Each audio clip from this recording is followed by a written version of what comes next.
దేవునికి మహిమ కలుగునుగాక. ఈ దినం దేవుని వాక్యం, శ్రమ దినమున నీవు కృంగిని ఎడల నీవు చేతకాని వాడబోతువు. గమనించినట్లయితే మనందరికీ శ్రమలు వస్తుంటాయి, అందరికీ కష్టం వస్తుంది, అందరికీ దుఃఖం వస్తుంది.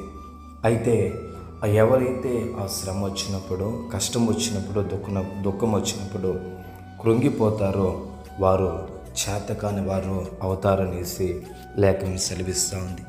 గమనించినట్లయితే కనుక ప్రియమైన దేవుని యొక్క జనాంగమా, నీ శ్రమ దినమున నీ శ్రమను దేవుని మీద నువ్వు మోపాలి.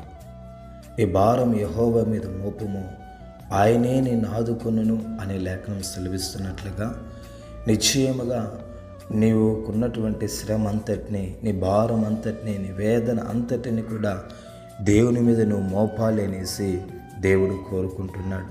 ఎందుకనంటే ఆ యొక్క మోషే నాయకత్వంలో ఇశ్రాయేల్ ప్రజలు నడిపించినటువంటి ఆ విధానాన్ని మనం చూసాము.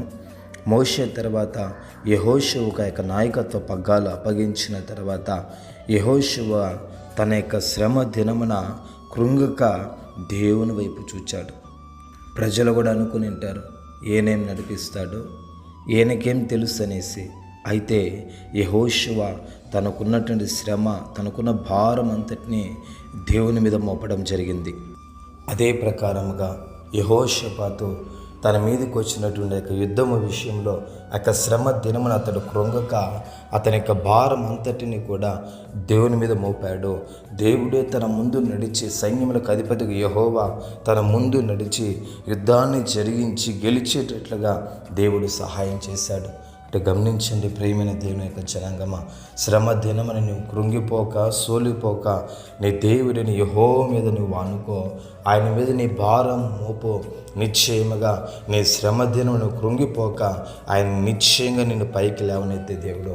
శ్రమ దినమున నీ తలను పైకి ఎత్తేటటువంటి దేవుడు నీవు ఆరాధిస్తున్నటువంటి ప్రభువైన యేసుక్రీస్తుల వారు. అదే ప్రకారంగా మనం చూసినట్లయితే కనుక మొర్దెకైకి శ్రమ వచ్చింది. ఆ యొక్క శ్రమ కాలంలో కృంగిపోలేదు. మొర్దెకై దేవుని మీద మోపాడు, అద్భుతాన్ని పొందుకున్నాడు. గమనించండి ప్రేమైన దేవుని జనాంగమా, ప్రకారముగా మనము మన శ్రమ కాలమున కృంగిపోక నిశ్చయముగా దేవుని యొక్క అద్భుతమైనటువంటి కార్యాలు చూచినట్లుగా దేవుడు మనందరి కన్నులు తెరిపించినట్లుగా పరిశుద్ధుడా యేసయ్యా నీకు వందనములు చెల్లిస్తున్నాం నాయన. దయతో మీరు కనికరించండి, కృప చూపండి ప్రభువా. స్తోత్రం.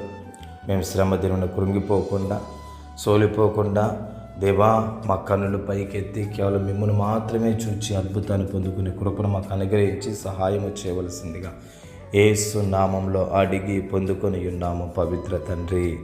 ఆమేన్, ఆమేన్.